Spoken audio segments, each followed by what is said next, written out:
Di luar dari Islam itu kitab yang tidak ada pembawaannya, karena mereka menganggap Al-Quran itu bukan Nabi Muhammad yang bawa katanya, karena Nabi Muhammad meninggal, Al-Quran belum ada.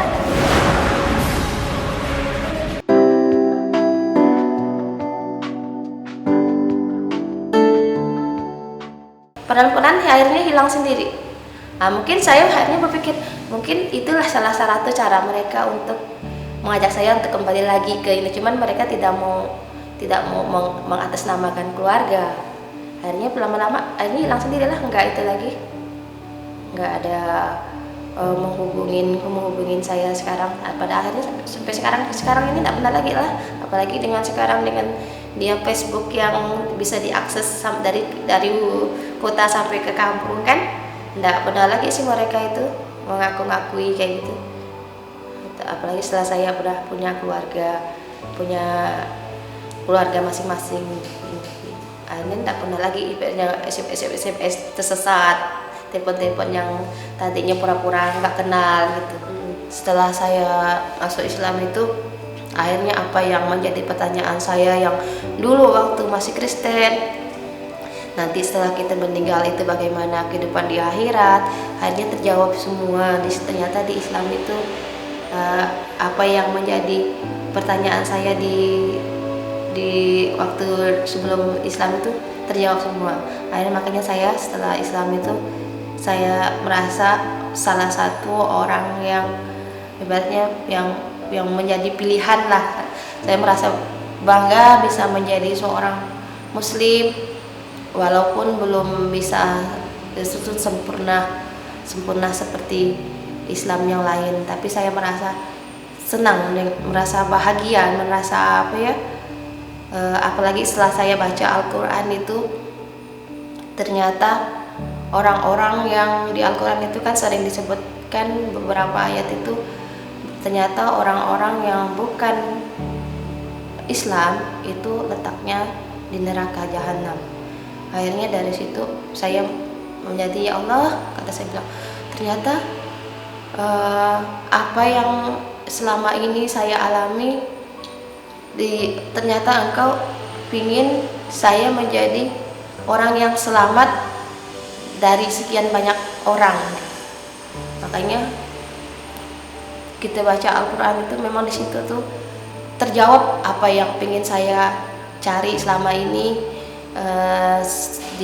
Selama saya belum masuk Islam, di Al-Quran itu akhirnya saya belajar, saya baca di situ, akhirnya saya dapatlah semua jawabannya, dan saya sangat bersyukur sekali bisa menjadi seorang Muslim.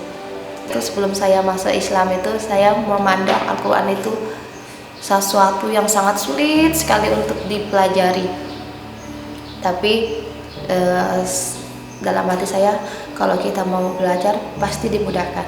Makanya saya coba untuk belajar. Saya cari guru ngaji yang bisa mengajarkan saya. Kan waktu itu guru itu hanya mengajarkan dari Iqra 1 sampai Iqra 2. Selebihnya kata guru itu, selebihnya harus bisa, katanya harus bisa untuk melanjutkannya, karena ibu di sini nggak akan lama, tak lagi harus pindah ke Jakarta, kata guru ngaji saya kan. Akhirnya setelah saya tahu, setelah saya bisa baca Al-Quran dari Iqra 1 sampai Iqra 2, akhirnya saya coba untuk buka Al-Quran itu kan. Dari situlah saya akhirnya menyadari ternyata apa yang terkandung di dalam Al-Quran itu luar biasa, yang tidak saya temukan di kitab-kitab sebelumnya. Karena di Al-Quran itu tidak ada ayat-ayat yang ibaratnya yang tidak masuk akal.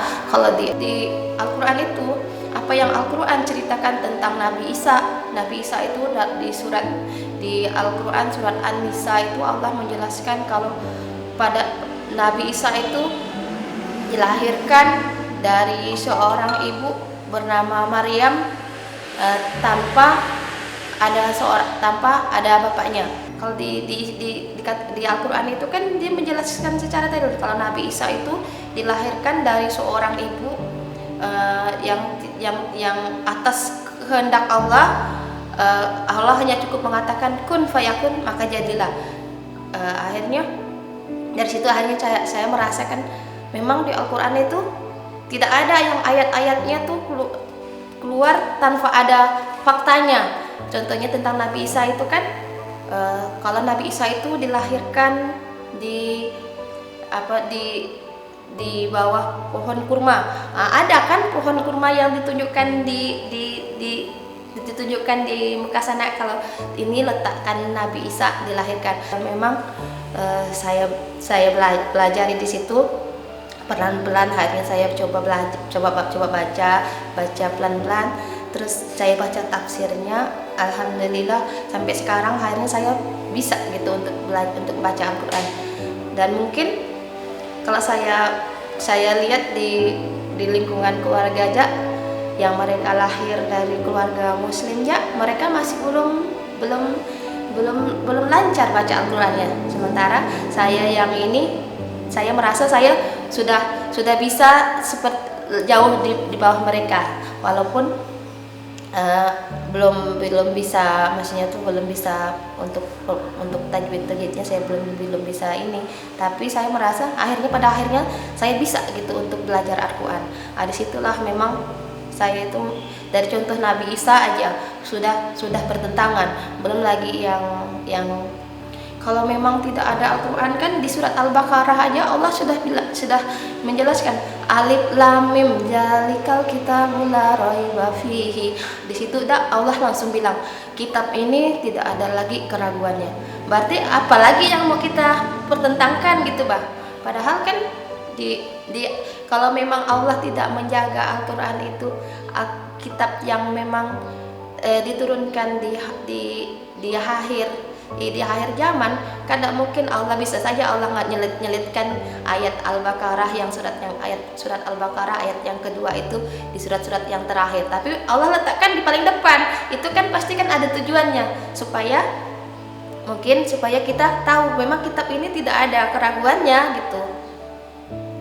Terus dari ayat yang paling depan aja kita sudah punya gambaran memang Al-Quran itu bukanlah kitab yang ibaratnya sembarang kitab. Memang betul kalau Allah menyebutkan kitab ini aku turunkan untuk menyempurnakan kitab-kitab sebelumnya, karena memang kitab-kitab sebelumnya itu kan tidak jelas di mana, terus seperti apa, terus menjelaskan tentang apa. Kita kan tidak tahu karena mungkin kita tidak merasa kehidupan di masa itu. Tapi di Al-Quran yang sekarang ini kita bisa mempelajari, di situ terungkap semua ternyata kehidupan yang telah lalu itu Allah jelaskan di dalam Al-Quran itu. Makanya untuk yang orang-orang Islam yang belum belajar Islam, yang belum belajar Al-Quran, dan orang-orang Kristen yang mungkin menganggap Islam seperti ini, apa salahnya kalau walaupun belum menjadi seorang Muslim belajar Al-Quran. Mungkin dari situ nanti Allah akan bukakan pintu hidayahnya. Contohnya kayak saya sebelumnya kan, sebelum masuk Islam kan, karena pingin tahunya juga, akhirnya saya dapat hidayah. Tapi dari situlah memang di Al-Quran itulah memang terungkap apa yang Al-Quran sebut itu tentang kisah para nabi, tentang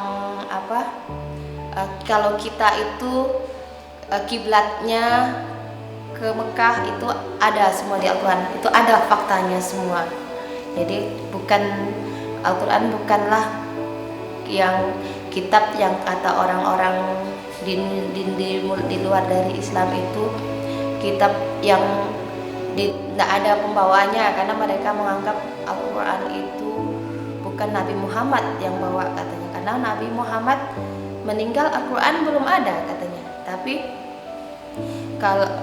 Al-Quran itu sebelum Nabi Muhammad dilahirkan sudah Allah persiapkan, cuman mungkin belum berbentuk buku yang seperti sekarang ini kita baca.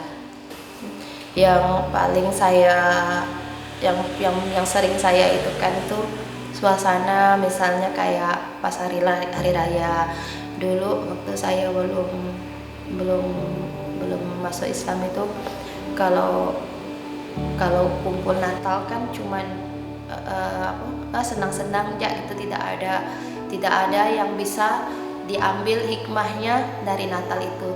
Tapi setelah saya berkumpul dengan orang-orang Muslim, misalnya pada saat misalnya pada hari raya Idul Adha, Idul Fitri, mereka merayakan itu semua ada maksudnya tuh ada banyak nilai positifnya, karena di saat kita berkumpul di saat hari raya itu kita bisa bersilaturahim dengan keluarga, saling memaafkan, saling berbagi rezeki. Kalau di hari raya yang umat-umat yang lain itu kan hal-hal yang seperti itu tidak tidak punya makna.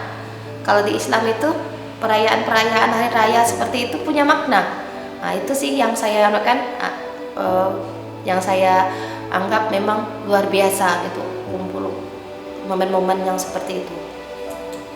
Kalau saya pengalaman saya sendiri sih, untuk kawan-kawan yang sampai saat ini masih mungkin Islamnya Islam KTP, cobalah untuk belajar Al-Quran, karena disitulah dengan keinginan